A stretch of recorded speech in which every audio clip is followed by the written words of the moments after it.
Una radio. Arinfo.com.ar. Más que una radio.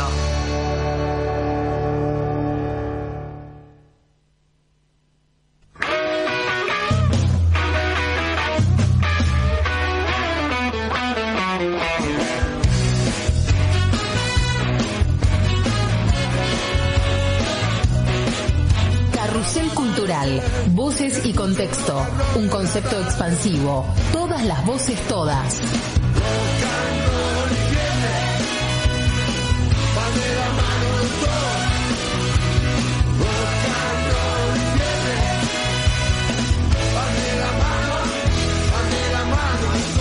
Pensamientos y temas que constituyen y construyen el país. Programa semanal sobre la actualidad, la cultura en el contexto nacional y mundial.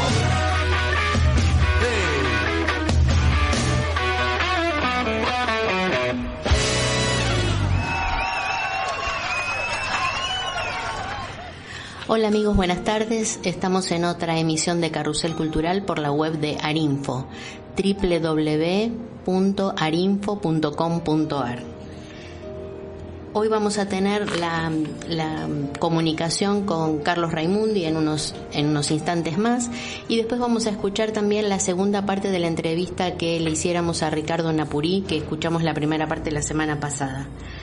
Para comunicarnos con Carrusel Cultural lo pueden hacer a través del teléfono de Arinfo 5219-1042, interno 205. A través de nuestro Facebook, Carrusel Cultural, durante la semana nos mantenemos comunicados en forma fluida. A partir de mañana podremos escuchar la transmisión de hoy desde nuestro canal de YouTube, Voces y Contexto Radio. Si quisieran dejarnos un mensaje vía WhatsApp, pueden hacerlo al 15 3378 1859. Estamos ya en comunicación con Carlos Raimundi. Hola Carlos, ¿cómo estás? Hola, ¿qué tal? Buen día. Muchas gracias por llamarnos. Al contrario, le comentamos a nuestros oyentes que sos ya un viejo conocido de Carrusel Cultural, que otras veces hemos recurrido a tu experiencia política, que es muy amplia. Sos diputado, has sido diputado, sos docente y sos el referente político de la agrupación Solidaridad e Igualdad. Sabemos de tu palabra clara y necesitaríamos, más allá de todo lo que hemos escuchado y visto en estas últimas horas, el análisis un poco más profundo, tu lectura sobre los hechos que estamos viviendo, estos acontecimientos lamentables que estamos viviendo en torno a la sanción de la reforma de la ley previsional.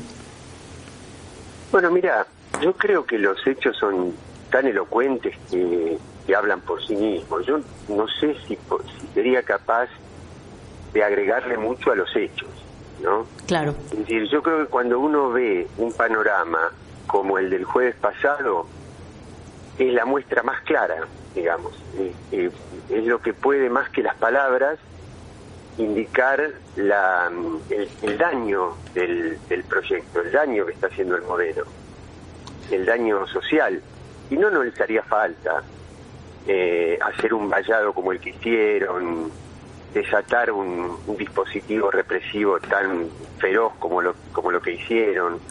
Les hace falta eso justamente por la brutalidad del proyecto económico, de las reformas laborales, de las reformas previsionales, que obedecen a los mercados, ¿no? Este es un gobierno que le presta obediencia a los mercados, y los mercados están diciendo que hay un problema macroeconómico muy grande en la Argentina que está causado por dinero que entra, y así como entra se multiplica financieramente en el país y sale a través de fuga de capitales. Sí, sí. Entonces eso genera un agujero enorme que lo tienen que llenar, y bueno, los gobiernos populares llenan los problemas económicos reactivando el mercado interno, desarrollando un modelo industrial, productivo, dando empleo. Los gobiernos de la oligarquía ajustan hacia abajo a los más vulnerables. Así que yo creo que esa es un poco la característica.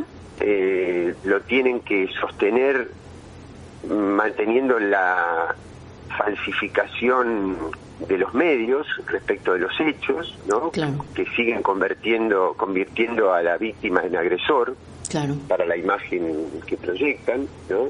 En la tapa de Clarín lo central fue 3 o 4 loquitos que uno no sabe si son tampoco servicios de inteligencia que provocan, arrojando piedras, y en eso basaron la imagen de lo del otro día, no en el proyecto de ley, no en la agresión a los diputados, no en la agresión tremenda que sufrieron las organizaciones populares. Nada de eso existió, existe otra cosa, y en el otro lugar donde se amparan es en la persecución judicial. Termino con 2 reflexiones. Sí.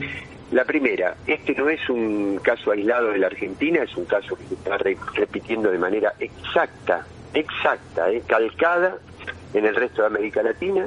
Acaban de condenar al vicepresidente de Ecuador, está por salir la sentencia de segunda instancia para condenar a Lula, está el pedido de desafuero para Cristina, así que esto es una política regional de los grandes factores de poder. Así es. Lo único que terminaría diciendo es, el jueves pasado me recordó muchísimo al año 2001, el paisaje era muy similar, pero yo si cabe, diría que hay una diferencia a favor de este momento. Y es que en el año 2001 el desencanto, el descontento era generalizado, era hacia todos, era que se vayan todos. Sí. En este momento yo creo que el pueblo sabe perfectamente que tiene bancadas de legisladores en las cuales puede confiar, a pesar de nuestros déficits, a pesar de que hemos tenido desertores en la lista del Frente para la Victoria, pero que puede confiar en muchos legisladores, y eso da un horizonte que cuando llegue a su punto máximo de deterioro este gobierno, que creo que está en franca descomposición, cuando llegue ese momento va a tener un sector político que lo va a representar. Es tal el grotesco, es tal el exceso que han cometido, que ellos mismos están dibujando nuestra unidad. Ellos mismos están delineando esta nueva mayoría que se está presentando en las calles y que luego tendrá que configurar una fuerza política, ¿no? Claro, nosotros vemos, y lo hemos comentado ya varias veces aquí en Carrusel Cultural, que estamos ante un tipo de, entre comillas, discurso fraudulento. Vemos con estupor realmente esto que vos decís, ¿no? Confirmamos que pareciera que el ángulo de discusión tiene que ser una piedra más o una piedra menos, cuando 24 horas antes ya estaba toda la zona del Congreso militarizada. Ahora bien, Carlos, hay varios factores, es decir, hasta aquí todo lo que conocemos. Nos interesa tu mirada con respecto a lo que viene. Es necesario que, bueno, la CGT vemos que está en una situación de indecisión ante las medidas antipopulares, pero se han movilizado otras organizaciones como CETERA, ATE, etcétera, y otras muchísimas agrupaciones sociales y del trabajo. Según tu mirada, ¿qué necesitan las organizaciones políticas para, entre comillas, activarse? ¿Quizás necesiten la unidad del peronismo? ¿La unión del peronismo?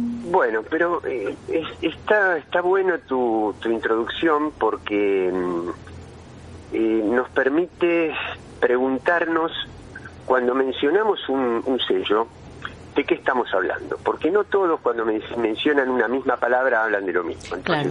Por ejemplo, CGT, ¿de qué hablamos? ¿Del triunvirato? Sí. ¿O del movimiento obrero organizado? Si hablamos del triunvirato, es traidor, hace negociados con el gobierno, no representa los intereses de los trabajadores, como ya pasó en los años 90. Si cuando hablamos de la CGT hablamos de la columna vertebral del movimiento nacional, de lo que representa realmente a los trabajadores, y una organización social muy poderosa, muy potente, muy transformadora, sí, entonces yo diría, pongamos el ojo ahí. Digamos, estamos hablando de las bases sociales, no de los dirigentes de superestructura, que están aislados, están como marginados por sus bases, que no los representan. Entonces lo que se va a movilizar es el colectivo de trabajadores, no el triunvirato. Claro. Y con la política, con los sellos políticos, pasa algo parecido. Ajá. Es decir, ¿qué es digamos, distingamos la cáscara que es el Partido Justicialista, con el alma que es el movimiento nacional y el peronismo. Claro. Entonces, la cáscara sinceramente no me interesa tanto. No me interesa tanto, no porque yo quiera ser soberbio, ni lo desprecie, ni nada por el estilo, sino porque ya, digamos, la cáscara participó de las elecciones de octubre del año de este año, del 2017, sí, y sacó 5%. ¿Eso qué quiere decir? Que el peronismo es un 5%, no. El peronismo es el 30 y pico, casi el 40% que votó las listas de Unidad Ciudadana en la provincia de Buenos Aires. Es decir, que a mí me interesa la unidad, pero no la unidad de los sellos, sino la unidad de los contenidos y la unidad de las organizaciones populares. Eso no se deja llevar por qué dirigente, digamos. ¿Quién la va a convocar? ¿Pichetto lo va a convocar eso? ¿Diego Bocio? ¿Abal Medina? ¿El movimiento Evita? No, está demostrado que no lo convocan. Lo convocamos quienes defendemos el proyecto anterior, quienes lo defendemos desde una posición no fanatizada, sino reconociendo que hubo cosas que podrían haberse hecho mucho mejor y que ese es el desafío de futuro, que tenemos que convocar a más sectores, no solamente los propios.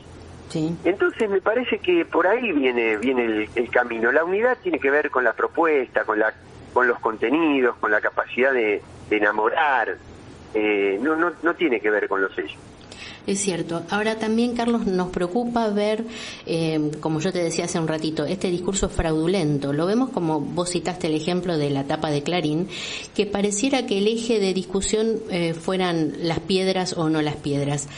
Vemos también que hay como una gran desvirtuación de esta problemática, porque los medios ejercen una presión realmente muy fuerte para interpretar la realidad, que no tendría que ser así porque la realidad la estamos padeciendo, ¿no? No hace falta interpretarla.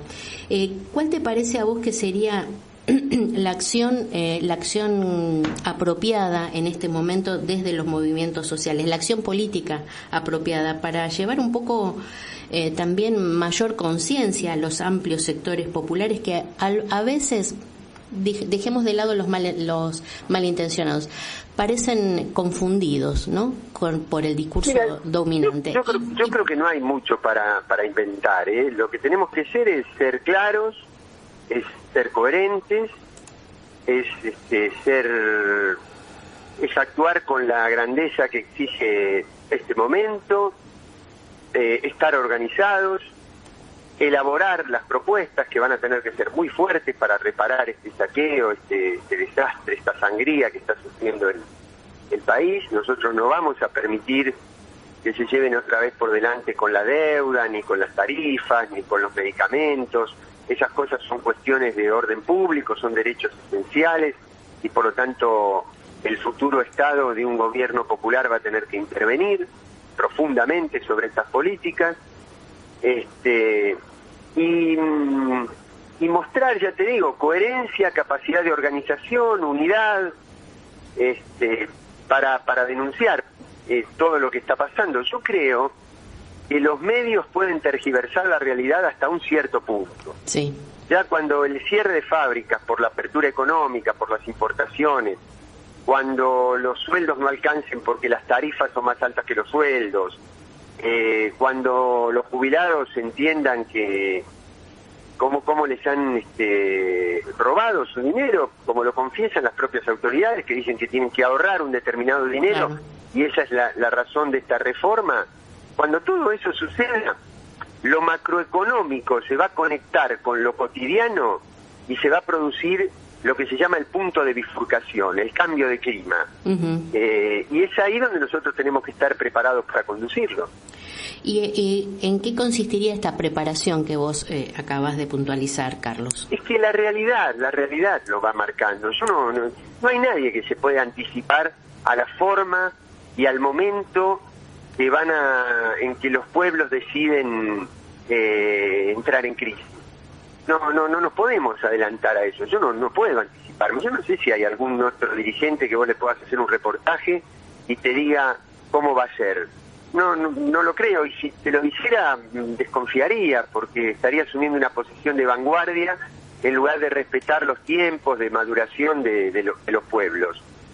Por lo tanto, no es que yo crea que nos tenemos que adelantar a eso. Lo que tenemos, ¿por qué? Porque hay etapas en que por más que uno hable, si hay un sector de la sociedad que no quiere escuchar, no va a escuchar. Claro.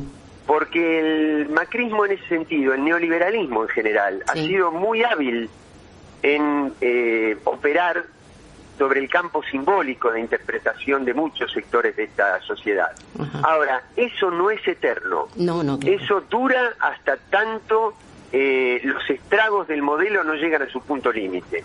Cuando empiezan a llegar a su punto límite, ahí se produce la eclosión y ahí es donde se produce ese punto de bifurcación. Pero yo no me puedo adelantar de decirte esto va a pasar de tal manera o en tal momento. Claro. Sí, no me refería a cómo va a pasar, sino a cuáles son las estrategias quizás más apropiadas dentro del campo social, de los movimientos sociales. Pero bueno, vamos a ver cómo se producen los acontecimientos a partir de ahora mismo, ¿no? Y bueno, sobre todo el lunes.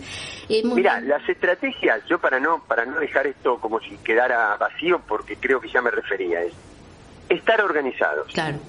Ser convocantes. Claro. Y además garantizarle al pueblo argentino que hay derechos esenciales que no se tocan, que una vez que el macrismo se vaya del poder de la manera que corresponda, eso es lo que yo no podría anticipar, sí.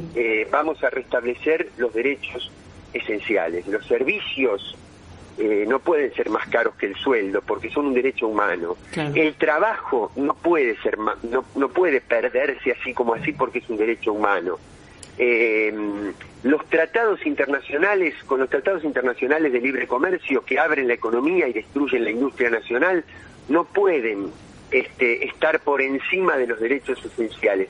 Quiere decir que vamos a tener que pensar en leyes de intervención estatal muy fuerte, de construcción de poder popular muy fuerte, y vamos a tener que pensar en que todo esto debe estar plasmado en una nueva constitución, que es en lo que estamos trabajando además. Claro, sí, hace 2 semanas atrás estuvimos en un diálogo bastante prolongado también con el doctor Zaffaroni, y una de las cosas que comentábamos como algo de mucho peso, de mucha importancia, no ya una reforma de la constitución, sino una nueva constitución, y es esto que vos estás diciendo, ¿no?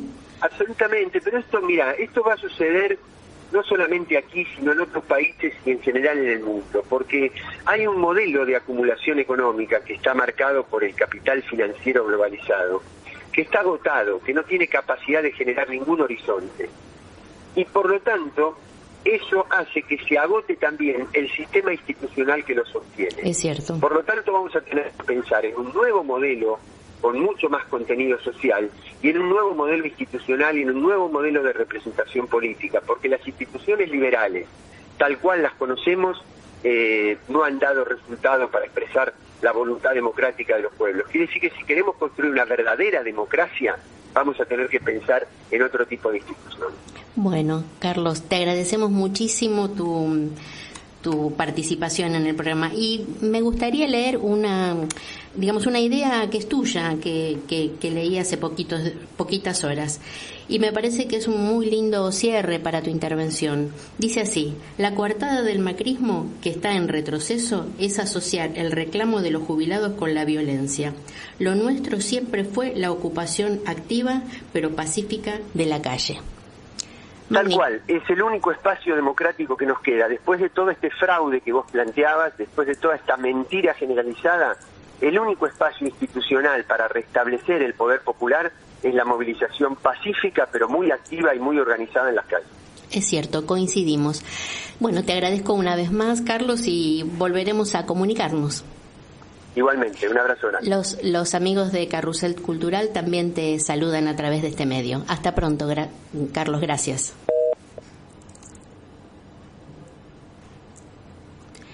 Bueno, escuchamos ahora un tema musical de Inti Illimani, El Pueblo Unido, y queremos dedicarlo muy especialmente a la memoria de un querido amigo, de un camarada, Carlos Barilis, que desapareció hace muchos años a manos de la dictadura del año 76.